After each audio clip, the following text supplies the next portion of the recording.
Alloh subhanahu va taolo siz bilan bizning ummatimizni, ummati Muhammadni maqtadi. Astagfirullah. Kuntum khayra ummatin ukhrijat lin-nas. İnsonlarga chiqarilgan ummatlar orasida eng yaxshisi sizlar bo'ldinglar. Bizni Alloh maqtadi. Ummati Muhammad hamma ummatlardan yaxshi. Nimasi bilan yaxshi? Ta'muruna bil ma'ruf va tanhauna 'anil munkar va tu'minuna billah. Yaxshilikka buyurasizlar, yomonlikdan qaytarasizlar va Allohga iymon keltirasizlar.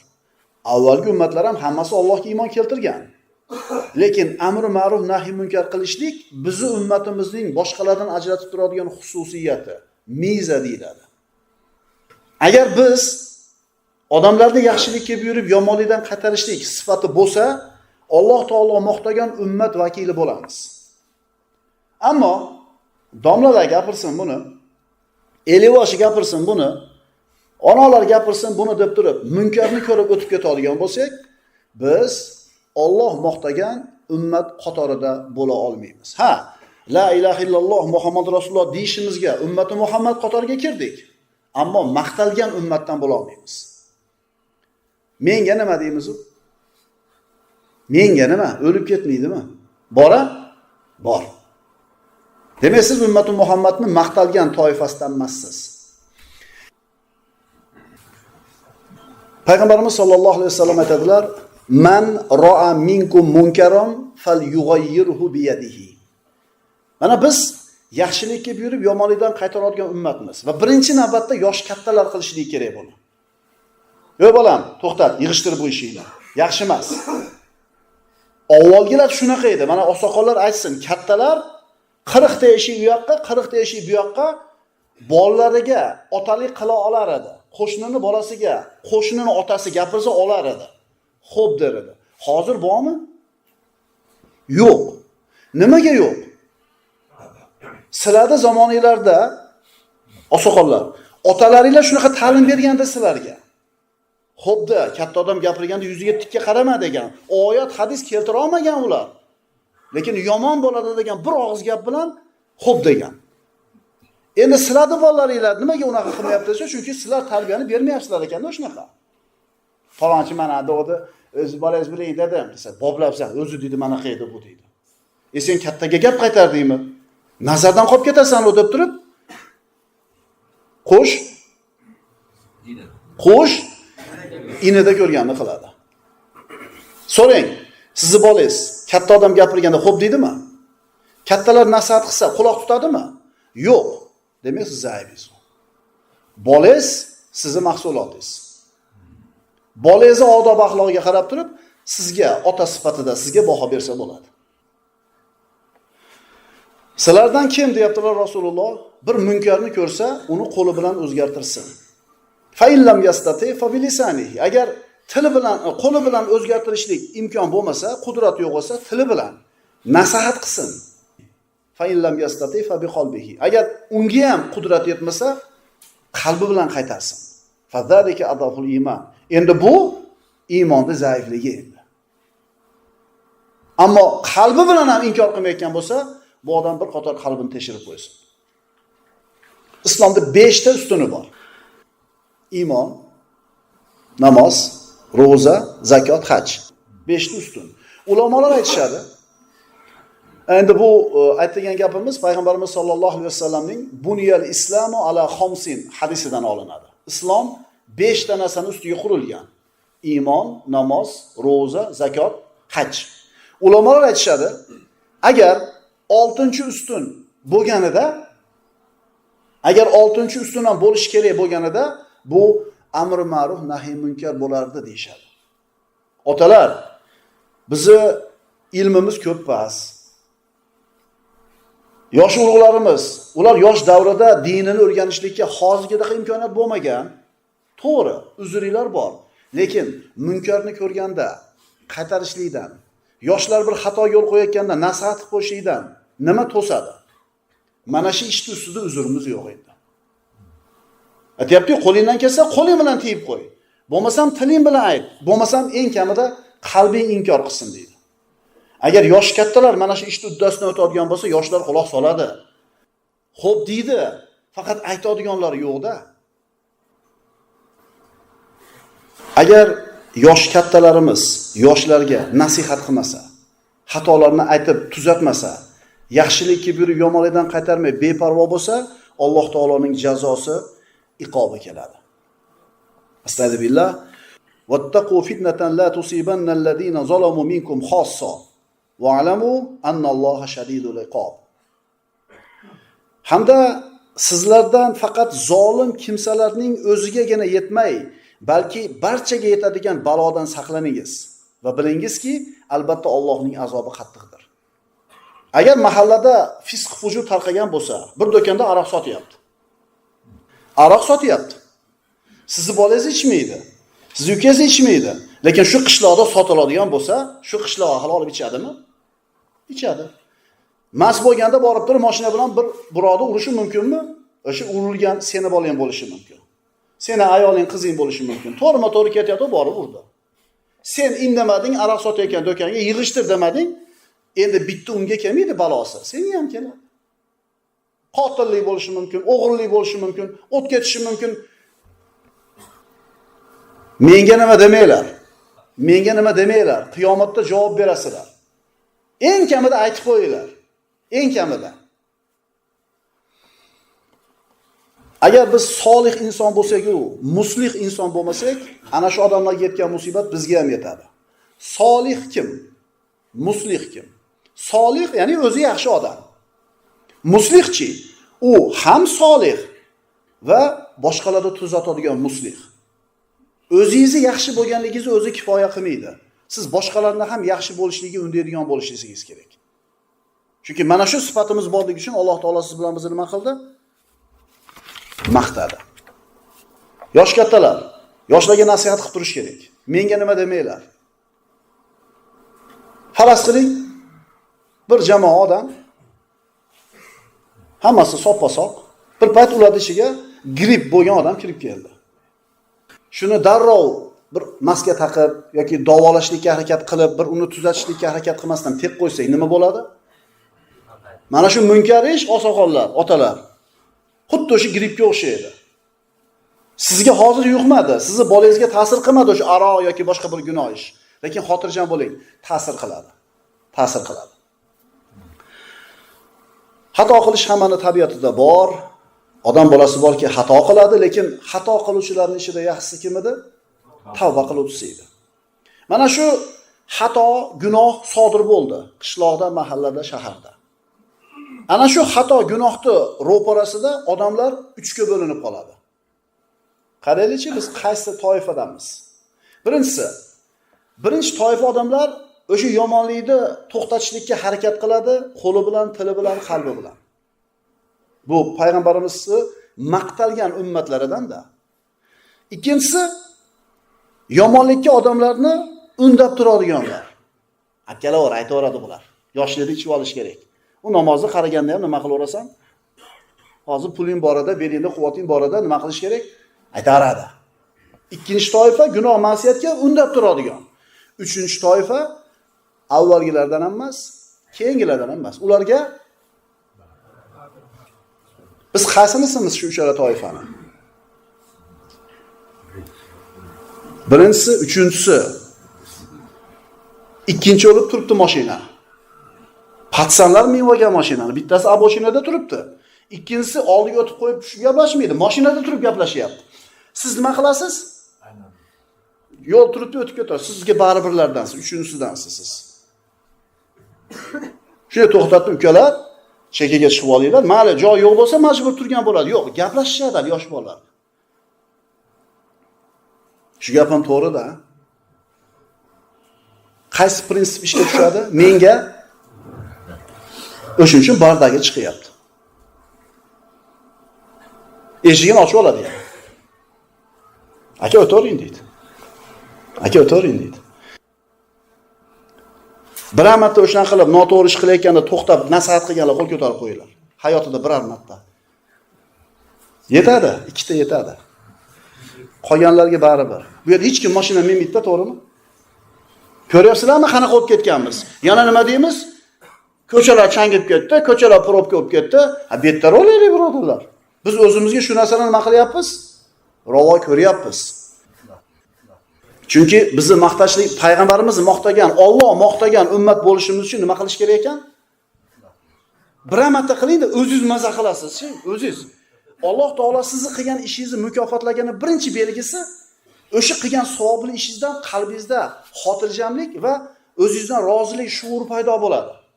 Misol, yo'lga chiqolmay turgan mashinaga yo'l beruvdingiz, shunday kirib oldi, keyin avval ekan yoqib qo'ydi. Bilasizmi, xursand bo'lasiz o'sha. Ana shu sizni qilgan ishingizga berilgan mukofotni muqaddimasi. Hamir uchidan yana mukofotni kuting. Bir marta qilib ko'ringlarchi. Yaxshilikka buyurib yomonlikdan qaytaradigan odamlar bo'ladi. O'sha yomonlikka undaydiganlar bo'ladi. Uchinchisi beparvolar bo'ladi. Payg'ambarimiz sollallohu alayhi vasallam bir toifa odamlarni misolini keltiradilar. Bu Imom Buxoriyning rivoyatlarida. An-Nu'man ibn Bashir radhiyallohu anhuma ani Nabiy sallallohu alayhi vasallam qala: "Mathalul qoimi ala hududillahi wal waqi fiha kamathali qaumin istahamu ala safinatin fa asaba ba'duhum a'laha va ba'duhum asfalaha." Alloh man qilgan narsalardan saqlanuvchi va uni tortinmasdan qilib yuruvchilarning misoli xuddi bir jamoaga o'xshaydi. Ular kemani minishda, kemaga chiqishlikda qur'a tashlashdi. Ba'zilari hissasiga tepa qismi, ba'zilariga pastga tushlik hissasiga tushdi. Demak, joy tevadagilar bor va pastdagilar bor. Payg'ambarimiz aytadilar, past qismdagilar suv olish uchun tepadagilar oldidan o'tadilar. Bundan ozorlanib, agar biz suvdan o'z nasibamizni olish uchun pastdan teshib olsak, tepamizdagilarga ozor bermasdik deyshar. Chiqib yuramizmi? Ularni ham avola qilyapmiz, o'zimiz ham bezovta bo'lyapmiz. Pastdan teshib olaylikmi deyshti. Agar tepadagilar dedilar Rasululloh, pastdagilar xohlagan narsani shundaycha qo'yib qo'ysalar, barchalari halok bo'lishadi. Agar ularni bu fikrlardan to'xtatishsa, o'zlari ham, qolganlari ham najot topishadi dedilar. Buxoriy rivoyat. Kelishdingmi? Ему так удобно edi. O'sha mashinadan tushmasdan xohlagan joyda to'xtab klient olish, xohlagan joyda turib mashinasida savdo qilish unga qulay. Unga qulay. Siz o'tib ketdingiz indamasdan yonidan. Bir marta ayting, siz ayting. Yana bittasi aytsin, 3-4 odam aytganda haligi odamda nima qiladi ozgina vijdoni? Qiylanadi, qo'y chekaga olay, gap eshitolmay deydi. Endi indalmasa qilaveradi o'sha ishni. Kemani nima qiladi?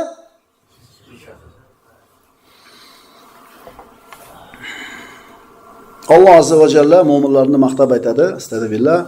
Val mu'minuna val mu'minatu ba'duhum awliya'u ba'd. Ya'muruna bil ma'rufi va yanhauna 'anil munkar. Mu'minlar va mu'minalar bir-birlariga do'stdirlar. Ular yaxshilikka buyuradilar, yomonlikdan to'xtatadilar. Sizni mu'min ekanligingizni, mu'mina ekanligingizni dalili yaxshilikka buyurishingiz kerak, yomonlikdan qaytarishingiz kerak. Endi yosh katta odam bo'ladigan bo'lsa, ko'rib turib xatosini yoshlarni nasihat qilmaydigan bo'lsa, mana shu ishiga qiyomatda javob beradi.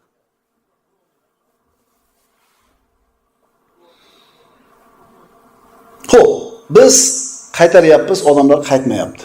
Biz gapiryapmiz, odamlar olmayapti. Nima qilish kerak? Bir marta aytib qo'yib ketaverishimiz kerakmi? Rasululloh sollallohu alayhi vasallamning muttafaqun alayh bo'lgan hadisi Ummul Mu'minin Zaynab bint Jahsh onamizdan rivoyat qilinadi. Zaynab onamiz bu payg'ambar alayhisolamning ayollaridan aytadilarki, anna nabiy sollallohu alayhi vasallam dakhala alayha faz'an yaqul la ilaha illalloh wailun lil arab min sharrin qad iqtarab. Bir narsadan qo'rqqan holida payg'ambarimiz Zaynab bint Jahsh onamizning huzuriga kirib aytdilarki, la ilaha illalloh, la ilaha illalloh, yaqinlashib qolgan yomonlikdan arablar holiga voy bo'lsin. Bugun Yajuj va Majuj to'g'onidan shunchasi ochildi deb bosh barmoqlari va ko'rsatkich barmoqlarini halqa qilib ko'rsatdilar. Mana shuncha ochildi dedilar. Yajuj Majuj to'g'oni bor. Lekin qiyomat soati kelganda teshib chiqishadi. Shunda Zaynab onamiz aytdiki, "Ya Rasululloh, Anahliku va fina solihun. Axir solih odamlar bor bo'lsa ham halok bo'laveramizmi deb so'raganida payg'ambarimiz na'am iza kasura al-habath. Ha, agar nopoklik yoyilsa halok bo'laverasizlar. Yaxshi odamlar ham o'laveradi. Qiyomatda niyatiga yarasha tiriladi hammasi.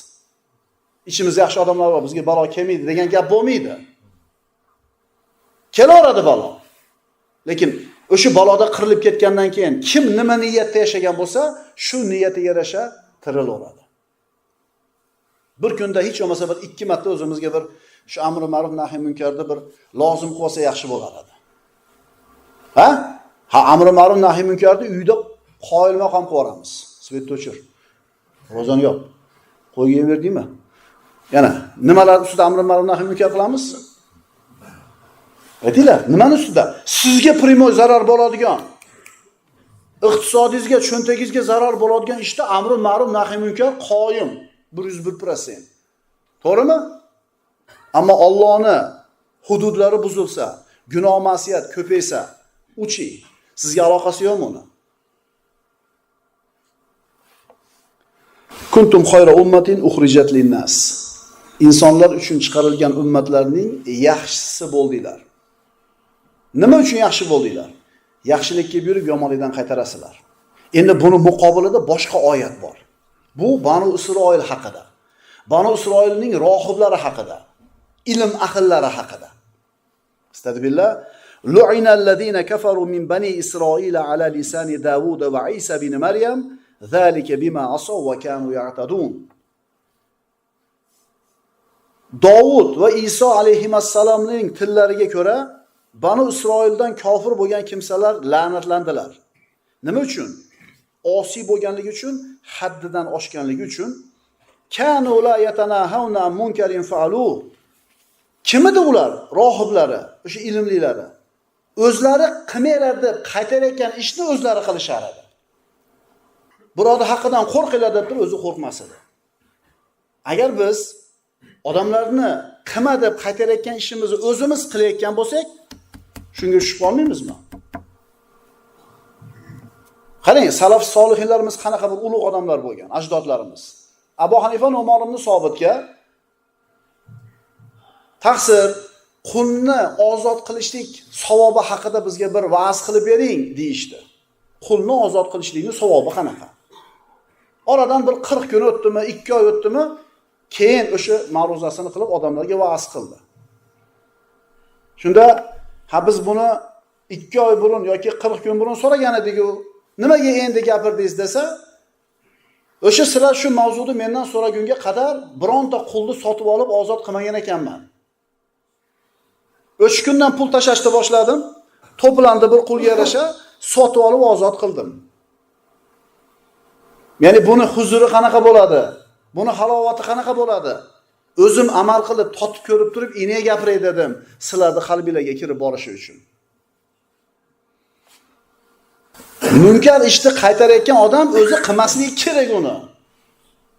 Banu Isroilning rohiblarini, ilm ahllarini nimaga Alloh taolo la'natga uchradi ular deyapti. Qilmaylar degan ishni o'zi qiladi. Agar siz o'sha bir odamni o'sha ishdan qaytarmoqchi bo'lsangiz, o'zingiz qilmayotgan bo'ling, birodar. Insof qiling. Chunki o'zi qaytargan ishni, o'zi qilib turgan Banu Isroilni ana shu ulamolarini, rohiblarini payg'ambarlarning tili bilan la'natlangan deyapti. Demak, munkarni ko'rib turib, unga eng kamida norozi bo'lmagan odam Allohning balosi kelib qolmasin shu odam ustiga. Shundan qo'rqiladi. Hadisda Annalloha ta'ala awha ila Jibril an yakhsif bi qaryatin kaza va kaza. Ey Jibril, falon qishloqni borib turib vayron qil dedi. Ontarib to'ntar yerga dedi. Baloni olib ket dedi. Ko'tarib yerga chop dedi. Shunda Jibril alayhisalom aytdi: "Ya Rob, inna fihim fulanal al-abid." Qala fa bihi fabda. Parvardigor, u qishloqda falonchi solih odam bor.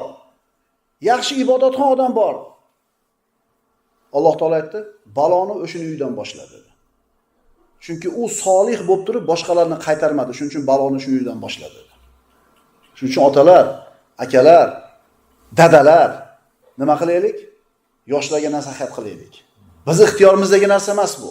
Yelkamizdagi vojib narsa. Mana shunday holatda birodarlar, agar yosh ulug'larimiz, umuman hamma musulmonlar bir-biriga ko'mak ko'rsatmasa, yordam bermasa, bir ikkinchisiga nasihat qilmasa, amr ma'ruf nahy munkar qilmaydigan bo'lsa, bu fasod har bitta uyga kiradi. Har bitta uyga kiradi. Buni oldini olishlik kerak bo'ladi. Mana Qur'ondagi bir ajib qissalardan birodarlar, bu Ashabus Sabt qissasi. Shanba kunining egalari. Alloh azza va jalla ana shu Banu Isroildan bo'lgan bir toifasiga hukm qildi. Juma kuni sizlarga bayram bo'ladi dedi. Bu toifa dengizni bo'yida yashar edi. Tirikchiligi balig'i bilan edi. U yahudlar qaysarlik qilishdi, yo'q, biz shanbani bayram qilamiz deyishdi.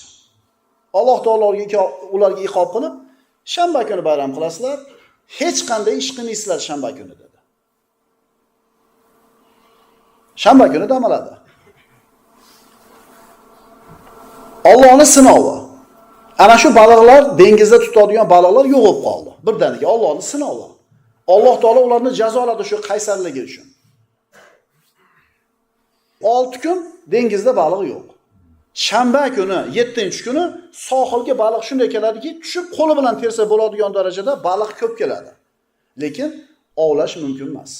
Biron ish qilish mumkin emas. Sinov. Shanba tugadi, yakshanba keladi, baliq yana yo'q. 6 kun ocharchilik, 6 kun qiyinchilik. Haqiqatan qiyinchilik bo'lib ketdi. Shunda qarashsa bir odam yakshanba kuni baliq tutdi.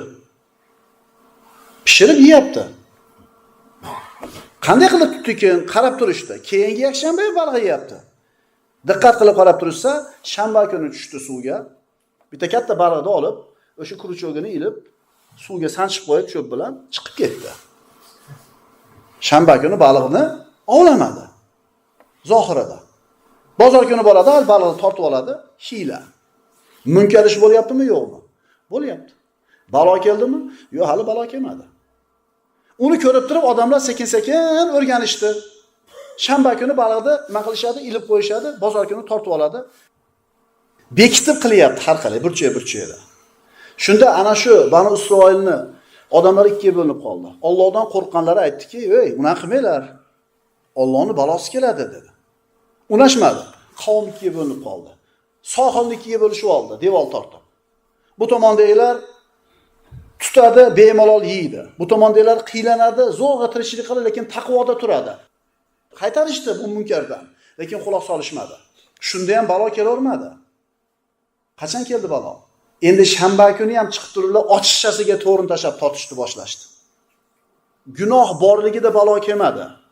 Modomiki yashirib, uyalib qilishyapti. Endi oshkora ochishchasiga qo'rqmasdan baliqni shanba kuni tutishni boshlaganida Alloh taolo ularga o'zini balosini yubordi. Ana shu baloni yuborishlikdan avval Alloh taolo aytadi, astagfirullah. Va id qalat ummatun minhum lima ta'izuna qauman Allohu muhlikuhum aw mu'adhibuhum azaban shadida. Nimaga endi ularni sizlar ogohlantirasizlar? Axir Alloh taolo halok qiladigan qavm ular. Yoki azobini beradigan qavm deganida ma'ziratan ila robbikum la'allahum yattaqun. Qiyomatga borganda Parvardigor biz qaytarganmiz degan uzrimiz bo'lishi uchun. Ha, bizni gapimiz olmadi ular. Ha, bizni gapimiz olmaydi ular. Lekin qaytarganmisan munkarni ko'rganda deb so'rasa, ha Parvardigor, meni uzrim bor, men nasihat qilganman, qaytarganman degan o'ziga uzr bo'lishligi uchun. Shuning uchun yosh kattalarimizga aytamiz, sizlarda uzr bormi? Men qaytarganman, qilma buni bolam deganman, man qilganman deganmisiz? Yoki latoxonada katta-katta pulni topib olib kelib kunizga 2000 dan cho'ntagingizga kaplab qo'ysa, duoda katta qilib o'tiraverganmisiz? Katta pul topyapti bolangiz. So'rang, qayerdan topyapsan, nima qilyapsan? Do'koningda harom narsa yo'qmi? Protsentga pul olmadingmi? So'ranglar. Agar shunaqa harom pul bilan ibodat qilayotgan bo'lsanglar, harom deyib, ibodatinglar ibodat bo'lmaydi. Ko'p aytaman, mana shu 4 ta o'g'il boqdi, mana shu odam deydi, ikkinchi bolasi yaxshi chiqdi. Qanaqa chiqdi? Nimasi uchun yaxshi bolasi? Toparman. Bu qadan topayotganligi bilan ota jonivorning ishi. Falamma nasu ma dhukiru bihi anjayna alladhina yanhauna anis su va akhadna alladhina zalamu bi'adabin ba'isin bima kanu yafsuqun. Mana bular qaytaryapti. Bular unamayapti. Ochiqchasiga gunohga ketdi. Bas ular qachon o'zlariga eslatma qilib berilgan narsani unutishgach, bu gunoh ishdan qaytargan zotlarga najot berdik. Qaytarganlarga Alloh najot berdi va zolim kimsalarni itoatsiz bo'lganlari sababli qattiq azob ushadi. Munkardan qaytarganligi sabab bo'ldi, balo kelganda bularga tegmadi. Endi qachonki o'zlari qaytarilgan ishdan qaytmasdan kibri havo qilganlaridan keyin ularga kunu qiradatan xosiin dedik. Badbaxt maymunlarga aylaning dedik. Bir kechada hammasi maymunga aylanib ketdi. Munkarni ochiq qilayotganlar. Tong otdi, bu tomondan uvillagan ovozlar, bu tomondagilar nima bo'layotganini bilmaydi. Devorda oshib o'tib qarasa, hamma maymunga aylanib qolgan. Kelib osilishar edi. Ko'zlaridan bilardi odam ekanligini. Ko'z odamni ko'zi edi. Bu yog'i maymun bo'lib qolgan edi. Nimaga bularga balo keldi? Va nimaga bular uch kelgan baloda omonda qoldi? Bular gunohni oshkora qildi, uyalmasdan bular qaytardi, shuncha omonda qoldi. Amr ma'ruf nahiy munkar birodarlar faqat domlalar qiladigan ish emas. Har bittamizda bu sifat bo'lishligi shart va o'zimiz o'sha munkarni qilmayotgan bo'lishimiz kerak. Shunda biz amr ma'rufimiz o'tadi. Faj'alnaha nakalan lima bayna yadayha va ma khalfaha va maw'idatan lil muttaqin. Ana shu shanba egalari nima dedi Alloh taolo? Biz bu uqubatni o'sha vaqt va keyingi davrlar uchun ibrat, taqvoli kishilar uchun mav'iza nasihat qildik. Birodarlar, mav'iza olaylik. O'sha rizqimizda, umrimizda barakani bo'lmayotganligi, shu o'zi jazo. Bolalar itoatsiz bo'lib, uyimizda shirinlikni bo'lmayotganligi bu jazo. Xotinlarimiz biz xohlayotgandan ko'ra yomonroq bo'lib qolganligi bu jazo. Jazo deganda faqatgina osmondan o't tushishini tushunmanglar, birodarlar. Ko'nglingizga nima yoqmaydigan ish bo'layapti hayotingizda? Mana shu jazo. Vallazi nafsi biyadihi la ta'murunna bil ma'ruf va la tanhauna 'anil munkar aw la yushikanna Allohu an yabatha 'alaykum 'iqaban minhu thumma tad'unahu fala yustajabu lakum. Duolarimiz ijobat bo'lmasligi. Ko'p duo qilamiz, lekin ijobat bo'lmayotganligini ham ko'ramiz. Sabab nima? Sabab ana shu munkardan to'smayotganligimiz. Sabablar ko'p, duoyimiz ijobat bo'lmasligiga sabab bo'layotgan ishlar ko'p. Shulardan bittasi munkarda qaytarmayotganligimiz. Payg'ambarimiz aytadilar, jonim qo'lida bo'lgan zotga qasamki, yaxshilikka buyurasizlar, yomonlikdan qaytarasizlar yoki Alloh tomonidan sizlarning ustingizlarga bir balo keladi, jazoni yuboradi, keyin duo qilasizlar, duoinglar ijobat olmaydi. Birodarlar, amr ma'ruf nahiy munkar, yoshlarga nasihat qilishlik hammamizning ishimiz. Mana shu farzni chiroyli suratda ado qilishlikka Alloh taolo quvvat bersin, tavfiq bersin va qabul qilsin.